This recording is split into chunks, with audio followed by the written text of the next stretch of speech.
আজকে ইসে দেখলাম সাইনবোর্ডে জাতীয় পতাকার সাথে কালেমার পতাকা উড়াইছে দেখলাম অনেকে বেশ কিছু কোনো কোনো জায়গার মধ্যে দেখা গেছে জাতীয় পতাকা পেছনে বাসের মানে থাকছে এরকম তারা প্রিন্ট করছে ডিজিটাল প্রিন্ট করছে কাপড়ের জাতীয় পতাকা তারপরে কালেমার পতাকা তারপরে আরেকটা দেখলাম যে জাতীয় পতাকার উপরে তারা লা ইলাহা ইল্লাল্লাহ মুহাম্মাদুর রাসূলুল্লাহ কালেমা দিয়েছে জাতীয় পতাকার মধ্যে। হ্যাঁ জাতীয় পতাকার মধ্যে কিন্তু জাতীয় পতাকার উপরে কি এই কালেমাটা লেখা কি সংবিধানে জাতীয়ভাবে আমাদের পতাকাটা কিন্তু সংবিধানের স্বীকৃত এবং এটার কালার রং সবকিছু স্বীকৃত আছে এবং এটার মিনিংও স্বীকৃত আছে। এখন পৃথিবীর একমাত্র পতাকা যেটা সৌদি আরবের পতাকা, ওটার মধ্যে কালেমা লেখা আছে আমি জানি মুসলিম দেশ হিসেবে, এবং ওই পতাকাটা কোনোদিন অর্ধনমিত হয় না, সবসময় উপরে থাকে, শোক দিবসও উপরে থাকে। আরেকটা জিনিস হইলো পতাকা উড়ানোর যে রুলস, এটা কজন মানুষ জানে? আচ্ছা পতাকা উড়ানোর রুলসের আগে আপনারা জানতে চাই পতাকাকে মানে ঠিক আছে কলেমা হলো আমাদের ইসলামিক একটা সবকর্নার, হ্যাঁ সবকর্নার, এবং মুসলিমটা অবশ্যই আমরা মানবো, হ্যাঁ মানার বিষয় আমি সবাই মানি, কেউ এটা দ্বিমত করতে পারে না, করেও না, মুসলমান হিসেবে কেউ দ্বিমত করে না, কিন্তু এটা হলো রাষ্ট্রের ঊর্ধ্বে। হ্যাঁ কিন্তু রাষ্ট্রের সঙ্গে এইটা কি সাংঘর্ষিক আপনার কাছে কি মনে হয়? না না, আপনি কালেমাকে ভালোবাসবেন মুসলিম হিসেবে, আপনি কপালে বাঁধেন, গলায় লাগান, জামাত লাগান, কোনো সমস্যা নাই, ঠিক আছে। এখন এই যে কালেমাটা আপনি লাগাইছেন, ধরেন এই পতাকাটা লাগাইছেন আপনার নামাইলেন না, এটা বৃষ্টি বাতাসে কোনো ছিঁড়া পড়ে গেলে তখন মানুষ পারাইবো না, এটা যখন এই কালেমাটা পারাইবো পায়ের নিচে পড়বো, এই দায়ভার টাকা কে নিব?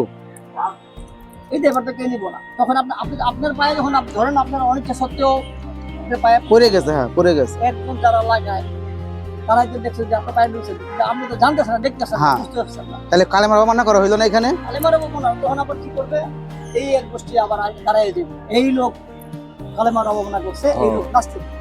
কিন্তু আপনার তো বোঝা উচিত, আপনি পতাকাটা লাগাইছেন অবশ্যই আমরাও এটাকে সম্মান করি এবং আমরাও প্রত্যাশা করি যে আমরা এটা হোক না, আপনি লাগান, সকালে লাগান, সন্ধ্যাকে খুলে ফেলেন, আবার লাগান, তো যখন ভালোবাসার প্রকাশ হইব, আপনি প্রতিদিন লাগাইছেন খুললেন, ভালোবাসার প্রকাশ হইব, সম্মান হ্যাঁ সম্মান।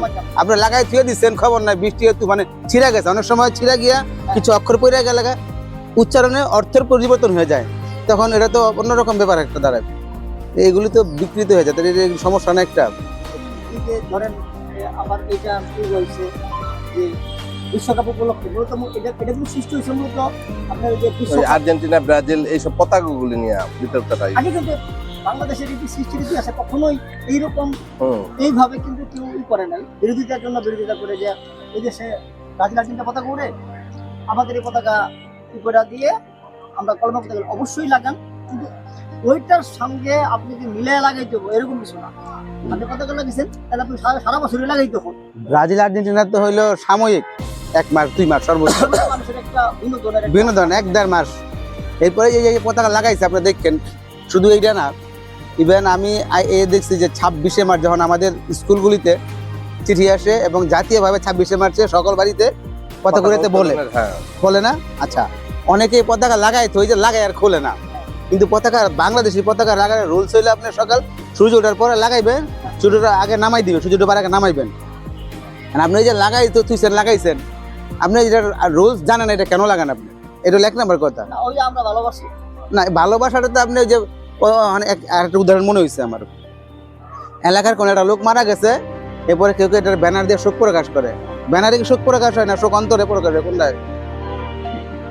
আপনি ব্যানার শোক প্রকাশ করতেন মানে ওই যে ব্যানার দিয়ে শেষে পরে আপনি মনেও করতেন না, এই শোকের কোনো ভ্যালু নাই।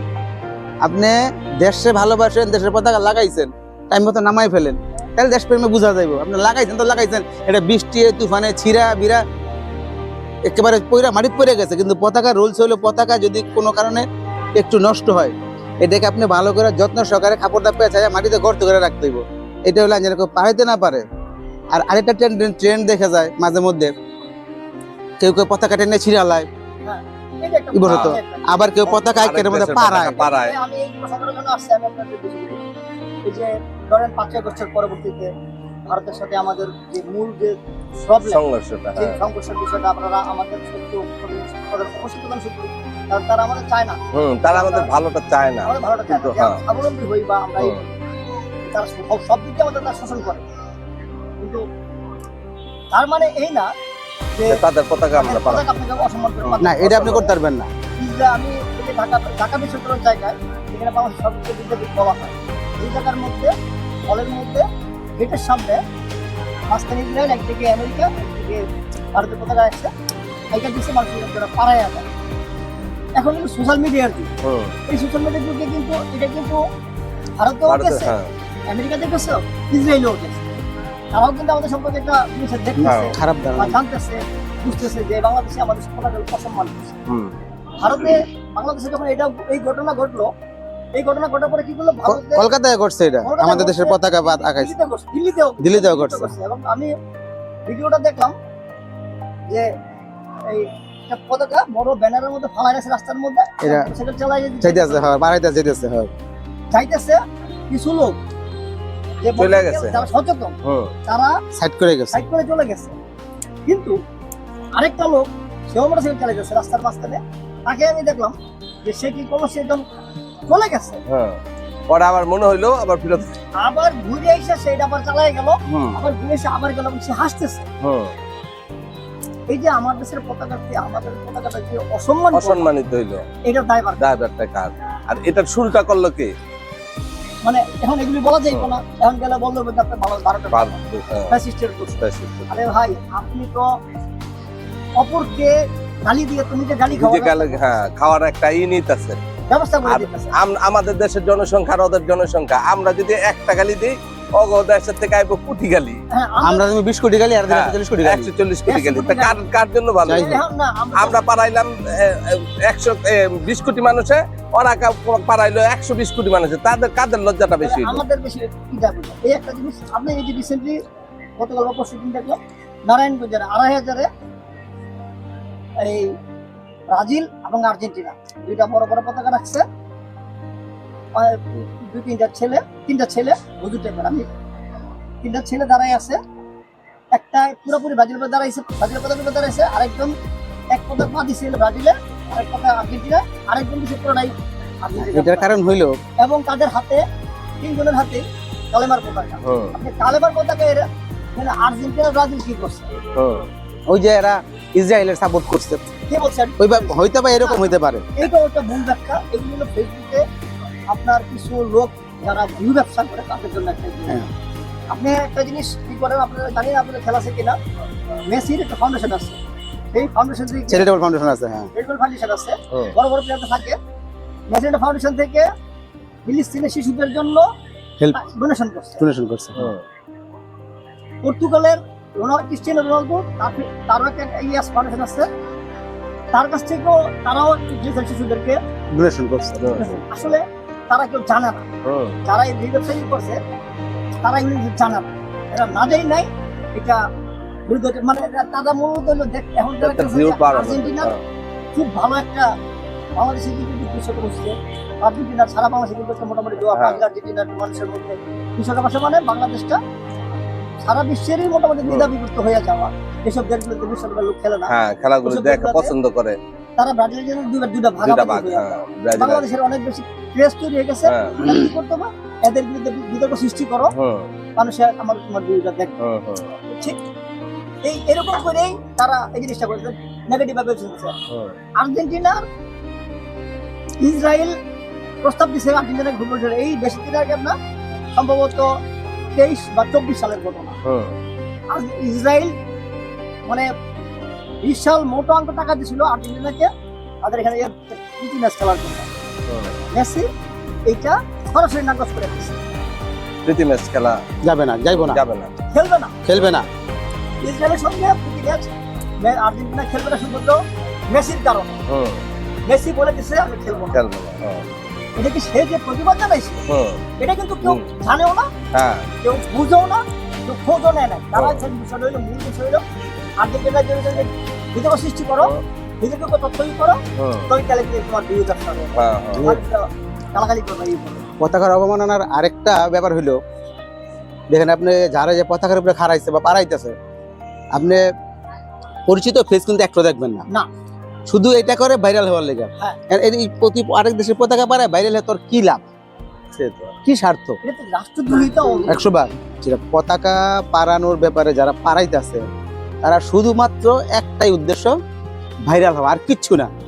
আপনি ভাইরাল আর কিছু না, না, হাবিব ভাই। অজ্ঞান তো একটা আছে। অজ্ঞান না।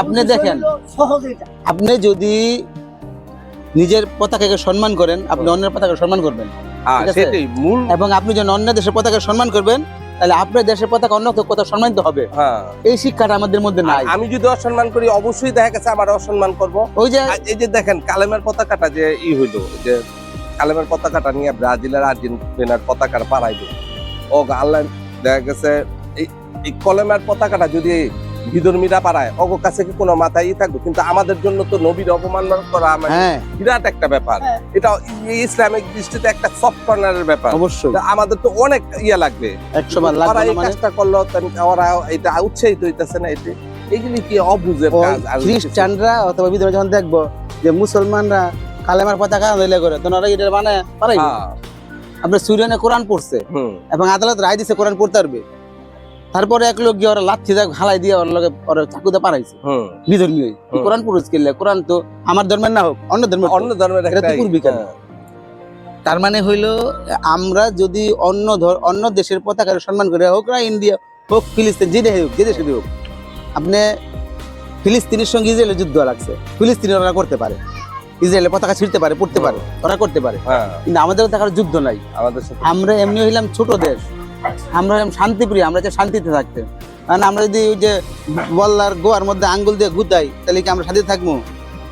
আর এতে আমাদের তো তো- ওই যে আমি যদি ইসরায়েলের পতাকাটা পুরি ছিঁড়ি, এতে করে কি ক্ষতি হয়ে যায়? ভাই আপনি মোবাইল ফোন ইউজ করেন, এটা কোন দেশের হ্যাঁ। প্রযুক্তি?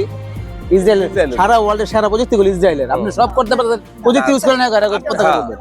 ইসরায়েলের কোনো কিছু বা জানার দরকার নেই। বিষয়টার মূল বিষয় হইলো যে আমাদের যে এই জায়গাটা যে মানে এই যে অজ্ঞানতার বিষয় আছে, হুম। হ্যাঁ, এটাই ভাইরাল হওয়ার একটা হ্যাঁ, ভাইরাল চিন্তি, ভাইরাল। দুইটাই। ভাইরাল ট্রেন্ড যেটা, এটা থেকে পায়ে বাড়ছে। একটু বিতর্কিত কিছু করলে এরাও মানুষ এখন তারা সব বুঝে গেছে, একটা বিতর্কিত কিছু করলে হুম, ভাইরাল হওয়া যায়, মানুষ এইটার এই করে। এবং হ্যাঁ। এইটার জন্য মূলত এটাই করছে যে নাইলে আপনি যেটা বললেন যে আর্জেন্টিনা ব্রাজিল ওরা কি করছে, বাংলাদেশে আমাদের পতাকা পাঠাইছে বাঙালিরা, কি পতাকা নিয়ে ওই পতাকা নিয়ে এখন আমরা আমরা ওই সেটাই তো কিছু করতে পারবো না। না, এই ট্রেন্ড। হ্যাঁ, ইভেন আপনি শক্তিতে কিছু করতে পারবেন না এখন সঙ্গে। এইগুলি কিন্তু এই শিক্ষাটা আসলে আমাদের সব ধর্মের শিক্ষা ক্ষেত্রগুলোতে বাধ্যতামূলক করে দেওয়া হুম।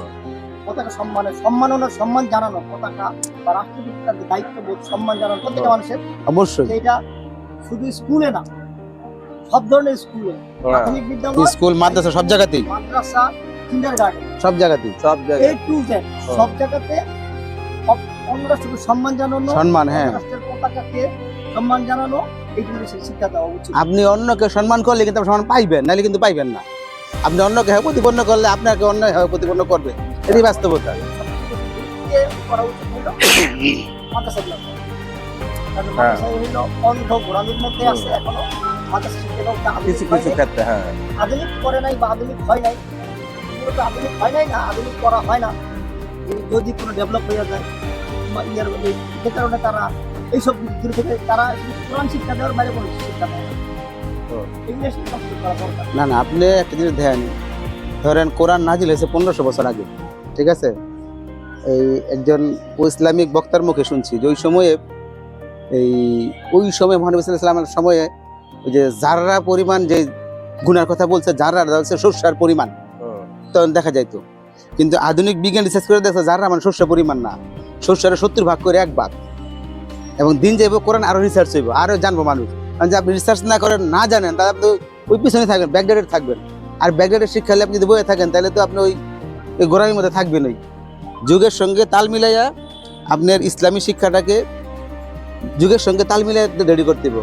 আপনি একটা ছিল, এই খুব ভালো একজন বিজ্ঞানী, সারা ওয়ার্ল্ডের সেরা একজন বিজ্ঞানীর মধ্যে একজন, মরিস বুকাইলি, নাম বোধহয় শুনছেন, ফ্রান্সের। উনি এই ফেরাউনের ডেড বডিটাকে পোস্টমর্টম করতে গিয়া বা পরীক্ষা নিরীক্ষা করতে গিয়া ওই লোক এইটা দীক্ষা পরে আল্লাহর অনেক কুদরত এটার মধ্যে লক্ষ্য করছে। সে তো ইসলাম গ্রহণ করছে, ইসলাম গ্রহণ করে সে একটা বই লিখছে, বাইবেল, কোরআন ও বিজ্ঞান। এবং পৃথিবীতে যা কিছু ঘটতেছে বিজ্ঞানের প্রত্যেকটা বস্তু কোরআনের থেকে আইতেছে আছে। মানে এগুলি তো মুসলমান রিসার্চ করতে হবে, জানতে হইব, কিন্তু আমরা তো সেই দিকে নাই, আমরা ওই যে আমরা হলো মুখস্থ করি। হ্যাঁ। মুখস্থ করা। এটা হয়ে গেছে আর আপনার। আরেকটা বড় সমস্যা হয়েছে দেখেন, যেমন এই যে কওমি মাদ্রাসা যেটা আছে, কওমি অন্য লাইনের জায়গায় কমু। তো যাই হোক, মানে মূল কথাটা হইলো আপনি পতাকারে সম্মান করতে হইব, শুধু আমার দেশের না, আমাদের দেশের সম্মান তো আমরা করবোই, ইভেন সারা ওয়ার্ল্ডের যত পতাকা আছে সব পতাকা আমার সম্মান করা উচিত। আর কালেমা লেখা পতাকা নিয়ে এটাতে বিতর্ক থাকার কোনো অবকাশ নাই। প্রত্যেকটা মুসলমানের নিঃসন্দেহে এটা হইলো একটা অন্তরের একটা কালেমা। অন্তরে হ্যাঁ, থাকাই ভালো। আপনি ইসলামের যে বিষয়গুলো আছে এগুলো আপনি জানবেন এবং মানবেন। শুধু জানবেন এটার নাম ইসলাম না, মানতে হইবে আপনার। আপনি অল্প জানেন, অল্প মানবেন। আপনি অনেক জানেন না, মানেন না, তাহলে তো চলবে আমি না। আপনাকে জোর করে মানাইতে পারবো না, এটাও কিন্তু আপনার এটা কোনো কি নাই। মহান ইসলাম জোর কথা না করছে, ধর্মে না বাড়াবাড়ি কথা না করছে। ইসলামের একটা যে বুড়ি সাম্রাজ্যের ইসলাম যেটা করে আসছে, হ্যাঁ। বুড়ির গল্প, এটি অনেক বড় একটা শিক্ষা। শিক্ষণীয় বড় একটা এই গল্পগুলি বা স্কুলে নাই, সবদিন তুলে দেওয়া হয়েছে। তুলে দিছে। এই শিক্ষণীয় গল্পগুলো থাকলে মানুষ শিখতো কিছু, বলাবান অন্তত বাচ্চারা ওই জায়গা থেকে বাচ্চারা শিখতো। যে এই পরোপকার, কাটা দিয়ে দিতে হ্যাঁ, শত্রুর প্রতি মনোভাবটা কেমন হইবে আমাদের, এই গল্পটা পড়ে জানতো। হ্যাঁ, সেটা শুধুমাত্র শুধু শত্রু না, সেটা একটা বিধর্মী ছিল। যাই হোক, প্রতিও যে মুসলিম ইসলামের যে আমাদের প্রিয় নবী মুসলিম যে তার সহানুভূতি, ভালোবাসাটা দেখাইছে। হ্যাঁ, হ্যাঁ, শত্রুর প্রতি ভালোবাসা দেখাইছে উনি, এটা তো শিক্ষণীয় একটা ব্যাপার। শিক্ষণীয় ব্যাপার। শত্রু হ্যাঁ, যেটা বেশি হলো সে হলো মানুষ। মানুষ। হ্যাঁ, তার একটা মানবীয়তার কারণে মহানবী গুণের তো আমাদের এই জায়গায় এই সব বিষয়গুলো আসলে ভালোভাবে প্রকটভাবে তুলে ধরা দরকার, কিন্তু আমরা মিডিয়েছি না। আমাদের এই মূল সমস্যাটা হয়ে গেছে, মানে যদি রাজনীতির বিষয় হয়ে যায়, এই দেশে আমাদের একটা হয়ে গেছে, একদল ধর্ম নিয়ে রাজনীতি করে, সেই তারা তাদের মতো করে তাদের শিক্ষার্থীদেরকে হ্যাঁ। তাদের মধ্যে তৈরি করে, তৈরি করে। হ্যাঁ, সব ধরনের শিক্ষাটা তাদের এইভাবে প্রয়োগ না, করা না। হয়।